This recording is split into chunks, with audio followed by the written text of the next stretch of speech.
Welcome students, हम बात करेंगे प्रॉब्लम की जो कि रिलेटेड है scalar multiplication in space. Question है जी के find a vector whose magnitude is 4 and is parallel to V vector. और वी वेक्टर जो हमारा वो है 2i minus 3j plus 6k। ठीक है जी।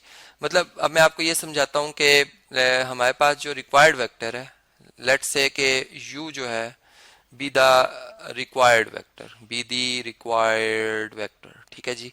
अब इसमें जो हमारे पास हमें इंफॉर्मेशन बताई गई है वो ये कि जो u वेक्टर की मैग्नीट्यूड है वो कितनी होनी चाहिए, 4। ठीक है। एंड जो u वेक्टर की डायरेक्शन है, मतलब जो इसका डायरेक्शन वेक्टर होगा, जो u यूनिट वेक्टर है, वो किसके इक्वल होना चाहिए, वो v वेक्टर के डायरेक्शन वेक्टर के इक्वल होना चाहिए। ठीक है।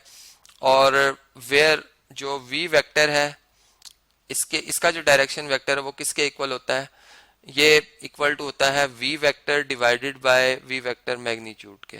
क्योंकि आप ये बात जानते हैं कि जो एक वेक्टर है वो किसके इक्वल होता है, वेक्टर एक वेक्टर मतलब ऐसी क्वांटिटी जो कि मुकम्मल डिस्क्राइब तब होती है जब मैग्नीट्यूड के साथ साथ डायरेक्शन भी होती है। ये v वेक्टर जब मैग्नीट्यूड v डायरेक्शन वेक्टर से मल्टीप्लाई होगी तो पूरा कंप्लीट v वेक्टर बनता है। ठीक है। तो यहाँ पर हम ये देखते हैं कि v वेक्टर की मैग्नीट्यूड कितनी है। ठीक है जी। तो v वेक्टर की मैग्नीट्यूड निकालने के लिए हम स्क्वायर रूट ऑफ इसके x, y और z कंपोनेंट का स्क्वायर का सम करेंगे। ठीक है। तो यहाँ पर 2 का स्क्वायर आएगा प्लस माइनस 3 का स्क्वायर आएगा प्लस 6 का स्क्वायर आएगा। तो ये अगर हम इसे सॉल्व करें तो ये बनता है जी 4 प्लस माइनस 3 का स्क्वायर पॉजिटिव 9 होता है। ठीक है। प्लस 36। अब देखिए 36 में 4 ऐड करें, 40 और 9 ऐड करें तो 49 बनता है। स्क्वायर रूट 49 एक परफेक्ट स्क्वायर नंबर है, यानी 7 का स्क्वायर होता है 49। इसलिए हमारे पास v वेक्टर की मैग्नीट्यूड जो है वो आ जाएगी 7। ठीक है जी। अब देखें हमें मतलब v वेक्टर की जो डायरेक्शन है वो पता चल सकती है। हम यहाँ पर v वेक्टर जो उसकी मतलब गिवन इंफॉर्मेशन है कि उसके कंपोनेंट्स जो गिवन है उसको हम लिखें। ठीक है। और इसे हम डिवाइड कर दें, v वेक्टर मैग्नीट्यूड से जो कि 7 है। ठीक है। चले मैं कलर डिफरेंट यूज करता हूँ, हम ग्रीन कलर में लिखते हैं, डिवाइडेड बाय 7। तो ये हमारे पास क्या आ जाएगा, ये हमारे पास आ जाएगा जी 2/7 i। ठीक है। माइनस 3/7 j और प्लस 6/7 k यूनिट वेक्टर। तो देखें अगर आप इस वेक्टर ये जो v यूनिट वेक्टर है, ठीक है, डायरेक्शन वेक्टर, अगर इसकी मैग्नीट्यूड लेंगे 1 आएगा। ये आप चेक भी कर सकते हैं। तो अब मैं ये जो मैंने कैलकुलेशन की थी जो कि इस क्वेश्चन का पार्ट है, लेकिन मुझे यहाँ पे स्पेस चाहिए इसलिए मैं इसे यहाँ से रिमूव कर रहा हूँ। ठीक है। हमें v वेक्टर की डायरेक्शन मिल गई है। ठीक है। देयरफॉर हम यूं कह सकते हैं कि जो u वेक्टर की डायरेक्शन है वो हमें पता चल गई है। ठीक है। तो u वेक्टर की डायरेक्शन यही सेम है, चूंकि ऊपर हम ऑलरेडी कह चुके हैं दोनों वेक्टर्स की डायरेक्शन एक जैसी है।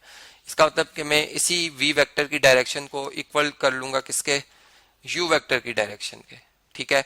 अब देखें हमें जो इंफॉर्मेशन अब मिल गई है, हमें u वेक्टर की मैग्नीट्यूड भी पता है जो कि हमने फाइंड करना है, और हमें u वेक्टर की मैग्नीट्यूड के साथ साथ उसकी डायरेक्शन भी पता है। इसका मतलब कि अब हम इस इंफॉर्मेशन को इस्तेमाल करते हुए मुकम्मल जो u वेक्टर है वो फाइंड कर सकते हैं, रिक्वायर्ड वेक्टर। ठीक है।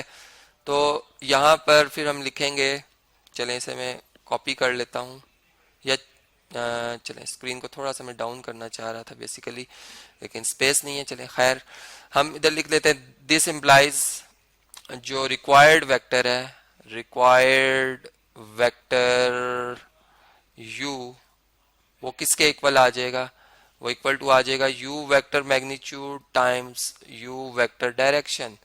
तो यहाँ पर 4 मैग्नीट्यूड है और इसको जो u वेक्टर की मैग्नीट्यूड के साथ डायरेक्शन है वो ये है। इसको मैं यहाँ से कॉपी कर रहा हूँ। ठीक है। और यहाँ पर ब्रैकेट में हम इसे पेस्ट कर लेते हैं, और चलें ब्रैकेट यहाँ से हम क्लोज भी कर लेते हैं। तो अब हर जो कंपोनेंट है वो 4 टाइम लार्ज हो जाएगा। ठीक है। तो 4 मतलब फर्स्ट टर्म से जब मल्टीप्लाई होगा तो 8 हो जाएगा, 4 2 जार 8 और डिवाइड बाय 7 i। ठीक है। इसी तरह 4 जो है वो मल्टीप्लाई होगा सेकंड टर्म से भी, तो -12/7 आ जाएगा j यूनिट वेक्टर, और फिर सीधा 4 जो है वो मल्टीप्लाई होगा इससे, तो ये 4 6 से मल्टीप्लाई होकर 24/7 और k यूनिट वेक्टर। तो ये बेसिकली हमारा रिक्वायर्ड वेक्टर है जो कि जो गिवन वेक्टर था v उससे मैग्नीट्यूड में 4 टाइम ज्यादा था। तो स्केलर मल्टीप्लाई में यही होता है कि एक वेक्टर को अगर आप 2 से मल्टीप्लाई करते हैं तो वो जिस वेक्टर से मल्टीप्लाई होता है उसकी मैग्नीट्यूड से जो मल्टीप्लाई किए वाला वेक्टर है आने से रिजल्ट आने वाला वेक्टर उसकी मैग्नीट्यूड लार्ज हो जाती है, जैसे यहाँ भी हमने इस प्रॉब्लम में देखा।